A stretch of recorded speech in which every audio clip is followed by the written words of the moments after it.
ညနေတစ်ခေါင်ရန်အချိန်လူသူကင်းဝေးတဲ့အညာတော်လမ်းမထက်မှာကျွန်တော်တယောက်တည်းလမ်းပြောင်းနေခဲ့တယ်။အောက်မိတ်လွမ်းဆွတ်စရာကောင်းလာတဲ့ပလွေတန်တစ်ချက်ကအမောင်ထုကိုခွဲရှုပ်ပြီးထွက်ပေါ်လာခဲ့တယ်။ဝါယုံပင်အောက်မှာကြောပေးပြီးပထွေမှုတ်နေတဲ့မိန်းကလေးတယောက်။သူမဟာဘာလို့ဒီအချိန်ကြီးတယောက်တည်းရှိနေတာလဲ။ကျွန်တော်လဲသွေးရိုးသားရိုးပဲအောက်မိတ်ပြီးသူမအနာကိုတတိကြီးစွာနဲ့ကတ်သွားမိခဲ့တယ်။ရုတ်တရက်ပလွေတန်ရက်သွားပြီးသူမရဲ့ခေါင်းကလူသားတယောက်မလုံနိုင်တဲ့အတိုင်းအတာမျက်လုံးမရှိတဲ့မျက်ကွင်းအိမ်အလွတ်ကြီးနှစ်ခုထဲကနေသွေးပုတ်တွေစီးကျနေတဲ့မျက်နှာဆိုးကြီးကျွန်တော်တကူလုံးကြက်တိမ်မှုညင်းနေထပြီးခြေဖျားလက်ဖျားတွေအေးဆက်ကုန်တယ်။ဒါလူမဟုတ်ဘူး။သူမကလေထဲမှာမျောလွင်ပြီးကျွန်တော်စီကိုဖြက်ဖြက်ချင်းကတ်လာတယ်။ပလွေရိုးထဲကနေသွေးတွေစိမ့်ထွက်လို့ကျွန်တော်အသက်လူပြီးအမှောင်ထဲကိုမစင်မချင်းပြင်းမိတော့တာပဲ။ကဲကြပါဦးပြုတ်။ကြောက်ခဲတစ်လုံးကိုခလုတ်တိုက်ပြီးကျွန်တော်လိမ့်ကျသွားတဲ့နေရာကရွာဟောင်းရဲ့တင်းချိုင်းကုန်းအလဲခေါင်းလာရောင်ကကွယ်ပြောက်သွားပြီးအုတ်ကူဟောင်းတွေကြားထဲကနေတကိုယ်လုံးပုတ်ပွားနေတဲ့ဝိညာဉ်ဆိုးတွေအုပ်စုလိုက်ထွက်လာကြတယ်။ကျွန်တော်မှပြေးစရာလမ်းမရှိတော့ဘူး။သူတို့အားလုံးကျွန်တော်စီကိုလက်သေးကွေးကြီးတွေနဲ့တိုးကပ်လာကြပြီ။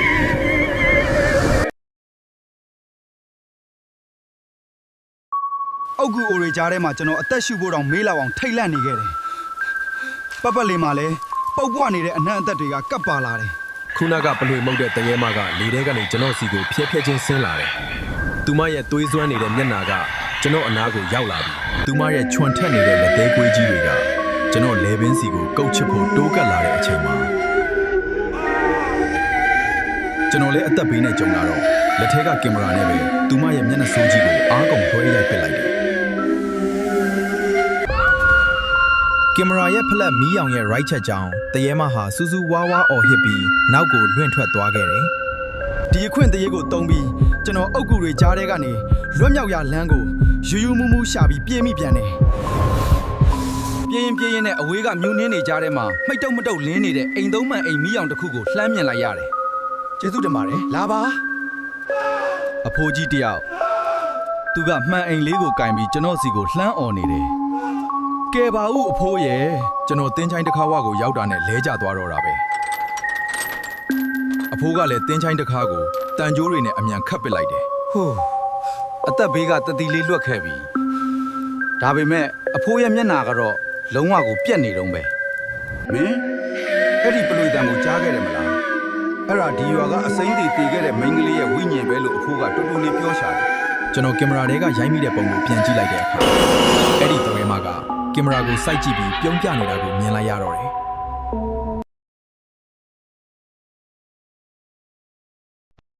ကင်မရာတွေကတရေမရဲ့အပြုံးကြောင့်ကျွန်တော်ကြောယူတဲ့အထိအေးစိမ့်သွားရတယ်။အဖိုးရဲ့ခေါ်ဆောင်မှုနောက်ကိုပဲခြောက်ချားစွာနဲ့လိုက်လာခဲ့မိတော့တယ်။အဖိုးရဲ့အိမ်ကြီးထဲရောက်တော့မှရှူနာဆိုင်ကုန်းနဲ့အသက်ဝဝရှူနိုင်တော့တယ်။ဒါပေမဲ့ဒီအိမ်ကြီးထဲမှာလည်းတမျိုးကြီးလုံခြုံမနေသလိုပဲရှုပ်ကြရက်လက်ထဲကကင်မရာစကရင်ကကြောင်ကတန်းကိုဝင်ပြီးဘုံနိုင်ကျဲလာတယ်။တရေမရဲ့ပုံကပြောင်းမသွားပဲပို့ပြီးတော့ထင်ရှားလာတယ်။တမကမင်းနောက်ကိုပါလာပြီးတငယ်ချင်းမင်းစီကတခုခုကိုလိုချင်နေတာ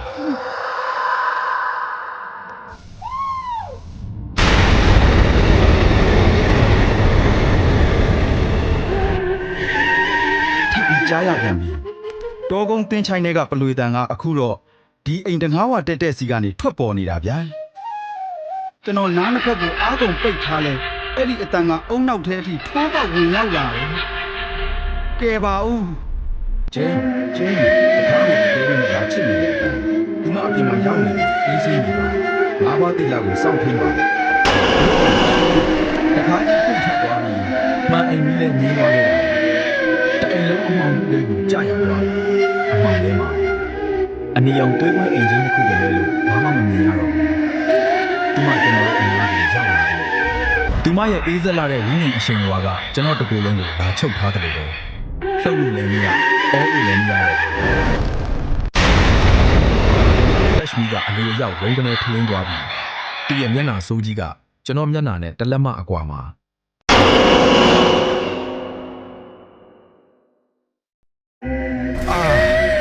flash မီးအောင်မှာဝုန်းကနေပေါ်လာတဲ့သူမရဲ့မျက်နှာစိုးကြီးကြောင့်ကျွန်တော်နောက်ကိုလမ်းဖြတ်ပြီးလဲကျသွားခဲ့တယ် ထွက်သွားစမ်းနာနာဘာဝမ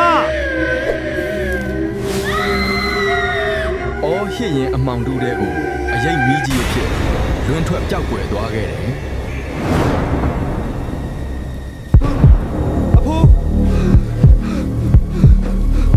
အဖိုးတတိထားပါအောင်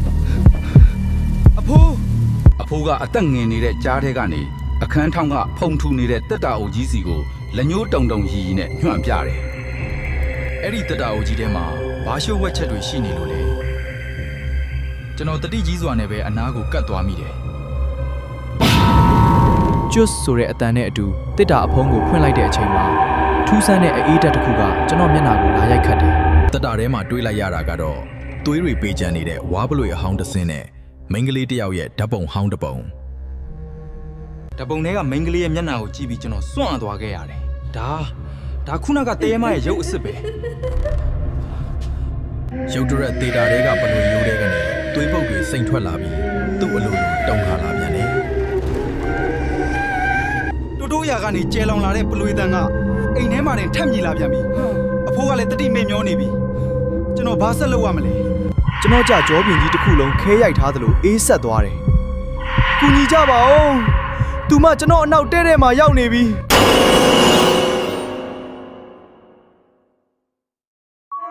ကျွန်တော်အနောက်ကနေအေးဆက်ဆက်အရှင်ဝါကြီးတစ်ခုကတ်လာတယ်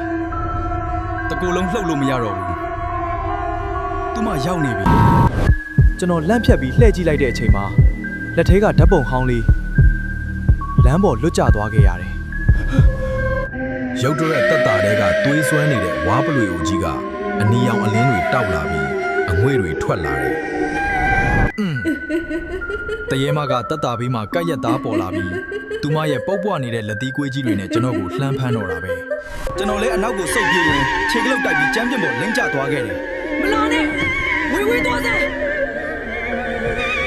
အဲ့ဒီအချိန်မှာကြမ်းပြင်ပေါ်ကကင်မရာရဲ့ flash မီကအလိုအရောက်ဝုန်းကနေဖြတ်လင်းသွားခဲ့တယ်။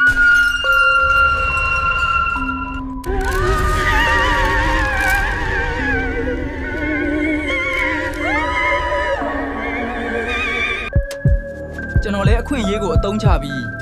လဲကျနေတဲ့အဖိုးနားကိုကုန်းယုံသွားပြီးမှန်အိမ်အိုလေးကိုလှမ်းယူလိုက်တယ်။တရဲမှပြန်ထလာတဲ့အချိန်မှာပဲကျွန်တော်မှန်အိမ်မီးကိုအားကိုးတကြီးနဲ့အမြန်ပြန်ညှိထွန်းလိုက်ရတယ် ထူးဆန်းတာကမှန်အိမ်ရဲ့ဝါချင်းချင်းမီးအောင်ဆက်ဝိုင်းတဲ့ကိုအဲ့ဒီတရဲမှလုံးဝတိုးဝင်မလာရဲပဲအပြင်ကနေပဲ run ပြုတ်ဖို့စောင့်နေတယ် ကျွန်တော်မှန်အိမ်ကိုတင်းတင်းဆုပ်ကင်ပြီးလဲကျနေတဲ့အဖိုးကိုကာကွယ်ထားရတယ်အဖိုးကြောက်တယ်ဖောက်ဆိုတဲ့အတန်နဲ့အတူတက်တာတွေကပလွေအိုကြီးပိုင်းပိုင်းကွဲထွက်သွားပြီးအထဲကနေအရိပ်မဲဝိညာဉ်ဆိုးတွေအုပ်စုလိုက်ထွက်လာကြပြန်တယ်ဗျာ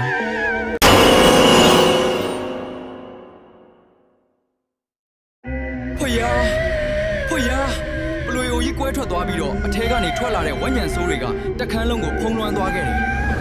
ကျွန်တော်ကင်ထားတဲ့မှန်အိမ်မီးကရုတ်တရက်တုံခါလာပြီးအစိမ်းရောင်တရေမီးဖြစ်ပြီးကြောင်းလဲသွားတယ်ဗျာ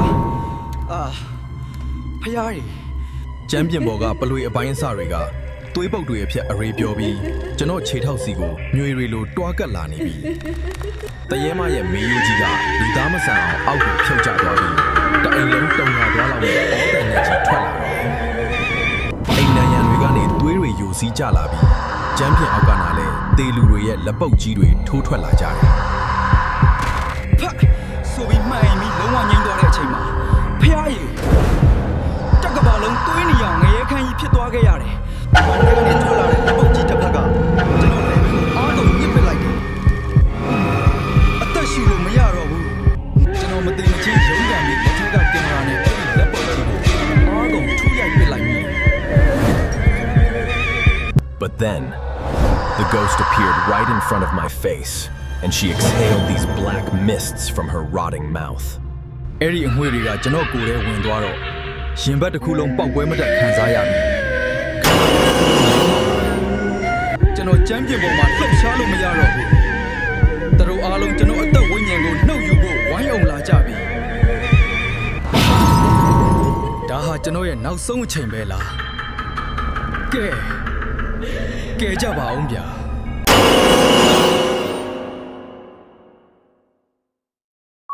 အသက်ရှုရက်လူနီးပါးဖြစ်နေချိန်မှာငယ်ငယ်ကဆရာတော်ချီးမြှင့်ထားတဲ့ရင်ဘတ်ကအင်းကွက်ဆေးမင်ကြောင်ကြီးကဘုံကနေရွှေရောင်တွေထလင်းလာတယ်။အင်းကွက်ရဲ့စွမ်းအားကြောင့်တရေမဟာစူးစူးဝါးဝါအော်ဟစ်ပြီးအနောက်ကိုလွင့်ထွက်သွားပြီးအရိပ်မဲတွေပါလွင့်စင်ကုန်တယ်။ခခွတ်ကယောင်ကဒန်းနဲ့ကိုယ်တဲကအမဲရောင်အထေတွေကိုအန်ထုတ်ရင်းလွတ်မြောက်ဖို့ပြစ်တင်းပေါက်စီကိုအားကုန်တွားကပ်ခဲမိတယ်။ ရှိန်ဟာအိမ်ချမ်းမြေကြီး မဖြစ်တော့ဘူးကျွန်တော်နောက်ဆုံးခွန်အားကိုသုံးပြီးပြစ်တင်းပေါက်မှန်တွေကိုတိုးတိုက်ပြီးအပြင်ကိုခုန်ချပစ်လိုက်တယ်ပြုံးရွှံ့ဘွက်ထဲလဲကြလို့အနောက်ကိုပြန်ကြည့်လိုက်တော့အဖိုးရဲ့အိမ်ကြီးကမရှိတော့ပဲကြောက်မက်ဖွယ်ညောင်ပင်ကြီးတစ်ပင်ဖြစ်နေတယ်ဗျာအဲ့ဒီညောင်ပင်ကြီးပေါ်ကနေတက်တက်စေအားလုံးဟိမ့်ထွက်သွားလောက်မဲ့သွေးစွမ်းနဲ့ပလွေတန်ကြီးကပ်ပါလာပြန်ရောပေါ်ကိုမော့အကြည့်မှာညောင်ကိုင်းတွေပေါ်မှာအလောင်းကောင်ညာကြီးပြီးဇောက်ထိုးဆွဲလောင်းခံထားရပြီးအားလုံးကပလွေမှုတ်နေကြတာဗျာနားစီတွေကွဲမတက်ကျေလောင်လွန်းတဲ့ပလွေတန်တွေကြောင့်ကျွန်တော်နားထဲကနေသွေးတွေပါစိမ့်ထွက်လာတယ်ညောင်ပင်ပင်စီတဲကနေခုနာကတရေမကသွေးချွဲနေတဲ့ပလွေကြီးကိုကင်ပြီးလေထဲကနေဆင်းလာပြန်ပြီခန္ဓာကိုယ်ကလုံးဝလှုပ်မရတော့ဘူးသူမကကျွန်တော်ရင်ဘတ်ကိုခြုံထက်နေတဲ့ပလွေခြုံကြီးနဲ့ထိုးဆိုင်ဖို့ချိန်ရလိုက်တယ်မလုပ်ပါနဲ့အဲ့ဒီခြုံထက်နေတဲ့အစွမ်းကြီးကကျွန်တော်မျက်လုံးထဲကိုတိုးဝင်လာထက်နေတဲ့အချိန်မှာ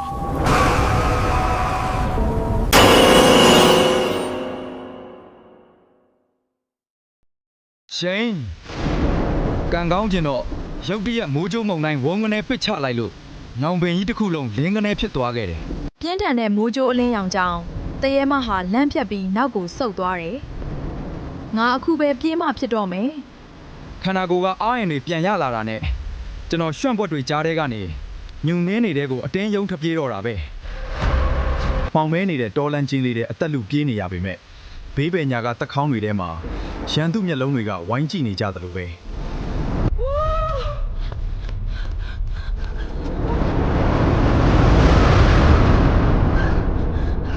ပြေးရင်နဲ့ပဲတောနဲ့ထဲမှာနှစ်ပေါင်းများစွာစွန့်ပစ်ထားတဲ့ထေးချဲဟောင်းကြောက်ဖျားเจ้าကြီးတစ်ခုကိုဝုန်းကနေလှမ်းတွေ့လိုက်ရတယ်။ကျွန်တော်အားကိုးတကြီးနဲ့ပဲ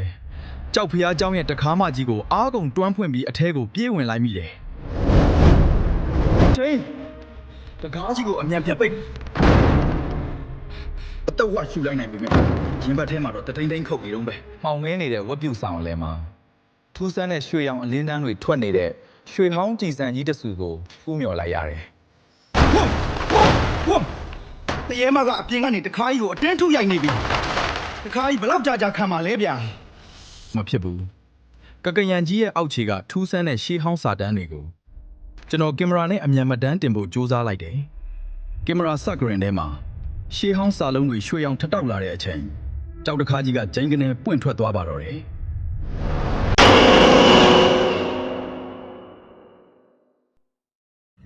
ဖယားကြီးကင်မရာစကရင်ထဲမှာရှေးဟောင်းစလုံးတွေရွှေရောင်ထတောက်လာခြင်းတကားကြီးကွဲအတန်တွေကြားနေရပြီရှိန်ဆိုပြီးတကားကြီးဝုန်းကနေပွင့်ထွက်သွားပြီးတော့အပြင်ကအနက်ရောင်မြူကိုတွေအခန်းထဲကိုလိမ့်တက်လာတော့တယ်ဒါပေမဲ့ဝပြုတ်ဆောင်အလဲကကကရန်ကြောက်စစ်ရုပ်ကြီးစီကနေရွှေရောင်အလင်းတတိုင်းကြီးဝုန်းခနဲ့ထွက်ပေါ်လာတယ်ဗျာဟူးအလင်းတန်းကြောင့်တရေမဟာရှေ့ဆက်မတိုးနိုင်ပဲဝဉ္ဉံအရိပ်မဲတွေပါအရေးပျော်ကုန်ကြတယ်အဲ့ဒီအချမ်းမှာပဲကျွန်တော်ကိုယ်တည်းဆွဲကပ်နေတဲ့အမှောင်ဆုံးတဲ့ဘလိုရဲ့ကျိန်စာတွေအပြင်ကိုယုံထွက်ကုန်တယ်လို့ခံစားလိုက်ရတယ်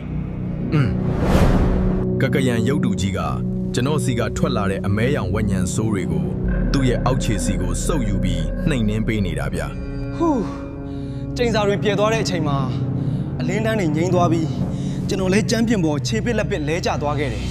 အပြင်ကတရေမလည်းသူမရဲ့ကျိန်စာစွမ်းအားတွေဆုံးရှုံးသွားပြီးတောနက်ထဲကိုမြူကိုးတွေအဖြစ်လွင့်ပြဲပြေးသွားပါတော့တယ်။ဘေးအန်ဒီရယ်တွေငိမ့်သွားပြီးမှတမန်တလင်းပြင်ပေါ်ကကင်မရာလေးကိုကောက်ကင်ကြည့်တော့ဆက်ပိတ်ပြီးအေးဆက်သွားခဲ့ပြီ။ကျွန်တော်တိုင်ကိုတွဲပြီးအာယူထလိုက်တယ်။တောအုပ်ကြီးထဲမှာအနက်ရောင်မြူတွေမရှိတော့ပဲတာမန်မြူဖြူတွေပဲကြံတော့တယ်။ဖះเจ้าအပြင်ကိုလှမ်းထွက်လိုက်တဲ့အချိန်မှာမိုးတိတ်သွားပြီးသပင်တွေကြားထဲကနေရောင်ကြီးနွေးနွေးလေးဖျားကျလာတယ်။ကျွန်တော်နေမင်းရှိရာစီကိုရှောက်လန့်ပြီးလွတ်မြောက်ခဲ့ပြီ။ဒါပေမဲ့အဝေးကနေပလွေတန်တူတူလေးထပ်ကြားလိုက်ရတယ်လို့ပဲအပိုင်း30ကိုစောင့်မျှော်ပေးပါအောင်။